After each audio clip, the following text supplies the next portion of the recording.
Hello guys, magandang araw sa inyong lahat. Ako si Oswaldo.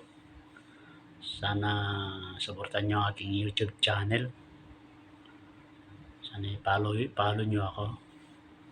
Maraming salamat guys yung mga nag-follow sa akin. Hindi ko naman sila kilala pero nagtitiwala kayo sa mga aking comedy vlog. Maraming salamat guys. Shout out na rin yung mga followers ko dyan. God bless you all. Sana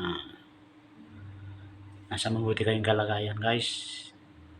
At makamtan nyo ang iyong mga pangarap sa buhay. Lahat naman tayo may mga pangarap guys. Sana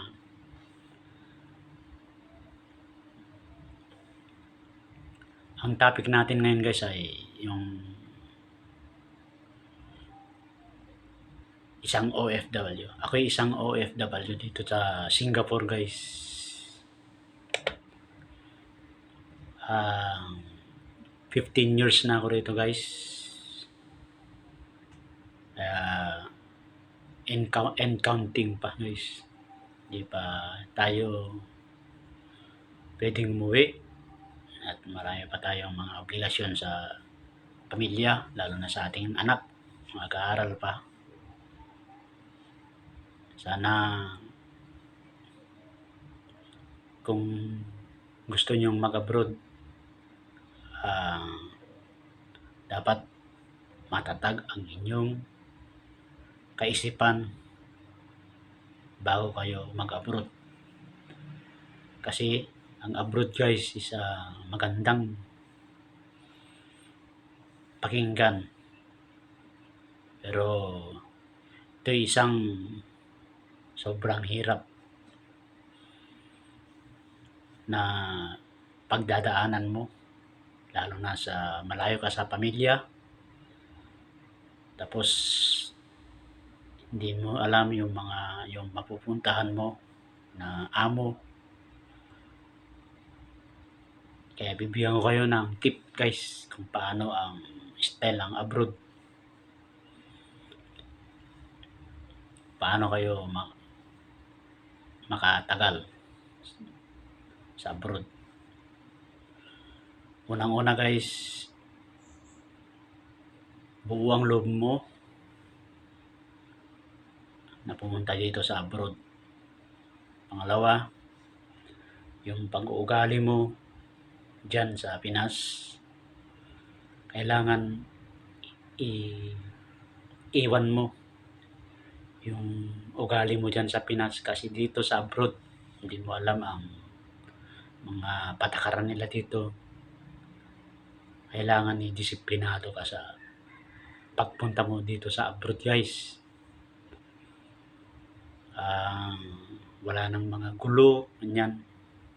Kasi once na may gulo-gulo, uwi kang luhaan. So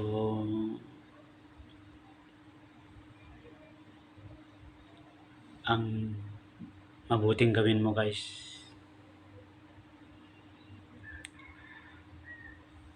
pag-isipan mong mabuti kung gusto mo bang pumunta dito sa abroad o hindi na. Kasi ang isang abroad ay isang pang matagalang pagtatrabaho para sa ating pamilya. Hanggat makaipon ka guys. Totoo guys. Kaya sabi nila ang abroad ay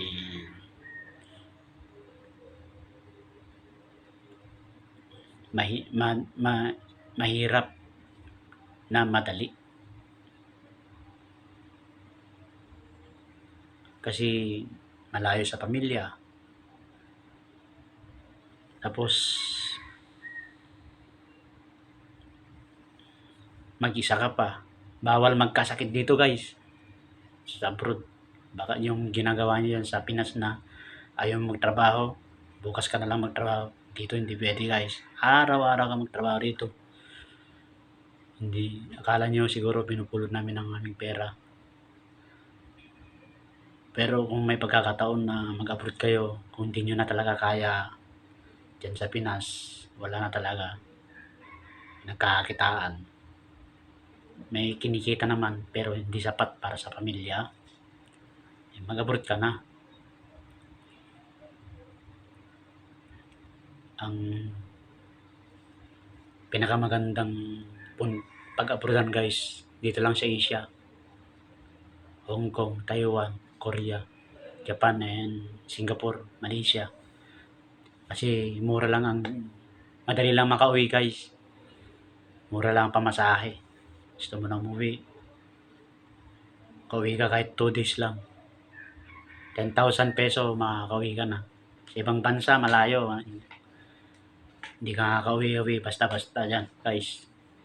Kaya, yung mga malalayong lugar, hirap na umuwi ng ganun, guys. Kaya, dapat Asia ka lang. Alam nyo, guys, kaya napilitan akong mag-abroad kasi meron akong asawa at anak. May trabaho ko dyan sa Pinas noon. Trabaho ko dyan sa Pinas, tricycle ako guys, may tricycle akong sarili. Tapos, may bukid. Sa Isabela ako guys, Ilocano. Sa akong Ilocano sa Isabela. Tricycle. Sa Ilagan, Isabela. Doon ako lumaki. Doon ako tricycle. Pero hindi sapat guys. May bukid din ako. Pero alam niyo naman ang bukid. Parang sugal. May mga mabagyo. Tapos, matuyot. Matuyot ba? Ano bang tawag sa matuyot? Sa Tagalog. Yung matuyot guys. Yung may El Nino. Basta matuyot guys. Kaya nagkautang-utang ako guys. Grabe. Dami kong utang. Tapos, anak ko nun, 1 years old. Dami. Magkakasakit ganito. Grabe guys. Hindi ko alam kung saan ako kukuha ng panggastos namin no. May mga kapatid ako sa abroad dati pero nahiya na rin ako. Hanggang naisipan ko guys na sana makapag-abroad ako. Kasi alam ko noon ang abroad sa madali. Pala tulog lang pala ang pahinga mo guys. So, balik tayo doon sa nung nasa Pinas, dyan ako sa Pinas. Dyan ako dyan sa Pinas noon guys. Sobrang hirap ko. Pati yung pamilya ko naghihirap guys. 3 na kaming mag-ina. Iyak na nga rin ang asawa ko. Ang laging ulam namin yung inabraw. Nabraw guys. Lalagyan mo, pumunta ka sa bukid, yung kwantong ba? Yung kwantong, ano ba yung Tagalog sa kwantong? Hirap ng Tagalog. Kwantong. Alugbati guys. Alugbati. Doon ko na ng asawa ko. Siguro nagsisisi nun guys na grabe naman tong naging asawa ko. Wala rin pala. Kaya, hiyang-hiya ko noon guys. Hirap na hirap kami. 3 kami naghihirap. Hindi sapat yung pagmumotor. Tapos yung anak mo, sakit na sakit. Kasi malit pa. Hanggang nung nag-apply na ako dito sa abroad guys. Dami rin nag-apply. Binata pa ako, nag-apply na ako ng abroad guys. Pero hindi ako, meron akong napeke pa ako sa Korea yan. Sa Korea na guys. Peke ako doon. Tinakbuhan ako ng recruiter. Tapos, nung pangalawa kong pag-abroad dito sa Singapore guys, dami kong hirap din. Hanggang nung nakapunta na ako dito sa abroad. Ang trabaho ko dito guys is diver, sumisisid. Kami ang nagme-maintenance ng mga barko. Kaya pag wala kaming trabaho, dito kami sa land guys. Grabe, ang pagpapasada ko guys.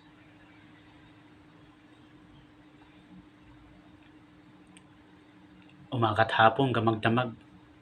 Pampampers, gatas. Grabe guys. Kaya kahit hanggang ngayon, pag naisip ko pa yung mga karanasan ko dyan nun. Yung sinasabi nila, diskarte, diploma, di ba guys? Yung kung mas may diskarte ka raw maging, lahat na ng diskarte yung ginawa ko dyan sa Pinas nun eh. Wala na lang ako magtulak o mang hold up eh. Para lang magkapera eh. Kasi nakapila ko sa Metrobank. Tuwing lang ikikita ko mga customer sa bangko, mga mayayaman. Oh, di ba? Pero hindi ako tumigil guys sa aking pangarap sa aking pamilya. Pursige akong pumunta dito sa abroad. Ngayon, stable na yung aking pamilya, Ngayon, kahit ako ang motto ko ngayon guys, kahit ako naghihirap ngayon, mag-isa dito sa abroad, okay lang. Basta ang aking pamilya ay hindi maghirap. Nasa Pinas ako guys, naku po, Rude. 3 kami naghihirap. Ngayon, ako na lang naghihirap. Nung walang-wala ako guys. Ngayon, sa susunod na vlog ko guys, ipakita ko sa inyo yung mga napundar ko na nang dahil dito sa abroad. Kaya para makita nyo yung mga napundar ko. Yung sinasabi nilang wala kang maipundar dito sa abroad. Nasa sayo na yun guys kung paano ka mag-control sa pera. Totoo yung sinasabi nila, makikita mo yung ganito, waldas. Totoo yun, pero nasa control yan guys. Magtira ka dyan sa sarili mo. Kasi ikaw nakakaalam kung ano ang hirap mo dito sa abroad. Kaya ang payo ko sa inyo guys, maganda ang abroad. Basta maganda yung napuntahan mo. Tapos disiplina ang kailangan. Kasi hindi natin alam ang mga patakaran dito, yung mga ibang lahi, hindi natin alam ang mga ugali. Kaya lagi kang mapagkumbaba kung nandito ka sa abroad guys. Totoo yan. Kaya payo ko sa inyo guys, sana kung yung mga nag-abroad pa lang, sana mapagpalain kayo at lahat ng mga inyong mga pangarap matupad dito sa abroad. Kasi diyan sa Pinas, wala, diskarte lang. Ako po, Rudy. Wala. Kaya dito, kahit sobrang hirap mo ang trabaho rito, malaki naman ang sahod mo. Diyan, tak na yung kilikili mo sa didiskarte. Wala. Kasi ang Pilipinas is mura lang pasahod. Kaya yung ating trabaho, patay-patay ka na dyan sa pagtatrabaho dyan sa Pinas. Yun pa rin ang sahod mo. Hindi kagaya dito sa abroad. Double kita ka, doble kita ka naman. Dahil isa lang ang doble kita dyan sa Pinas guys eh. Yung doble kita. Joke lang guys. Pinapatawa ko lang kayo. Yan ang mga maraming kita guys. Yung duling. Ay yung walang kita. na tao ay hindi bulag. Peace.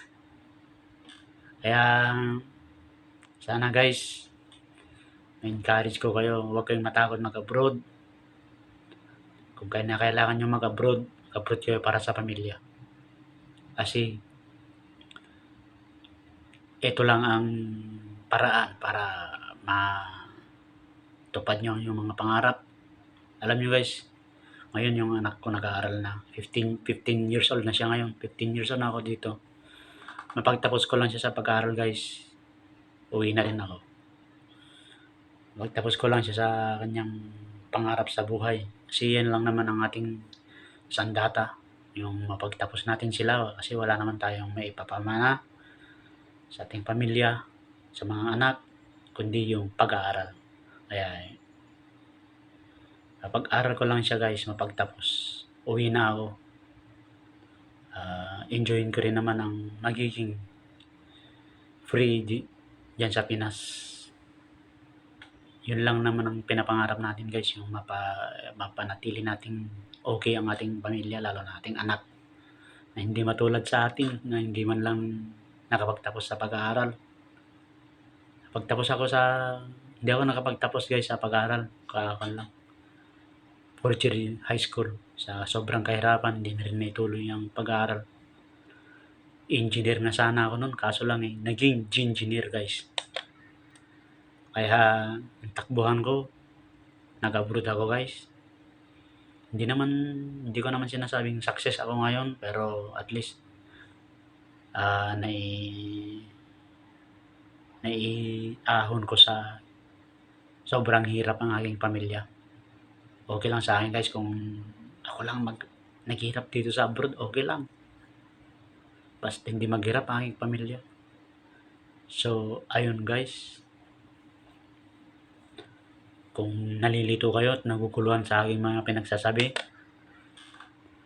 pasensya na kayo guys. Pero, God bless you guys. Sana supportan nyo ang aking YouTube channel. Marami pa tayong mga pagmamaritisan guys. Up! I-comment down below nyo guys yung mga gusto nyong marinig at mapagkwentuhan natin. Sana supportan nyo aking YouTube channel. Follow nyo ako guys. Maraming salamat guys. God bless you all lahat ng aking mga followers. Shout out sa inyong lahat. Sana pagpalain kayo ng may kapal. At sana lagi kayong healthy. Maraming salamat guys. God bless you all.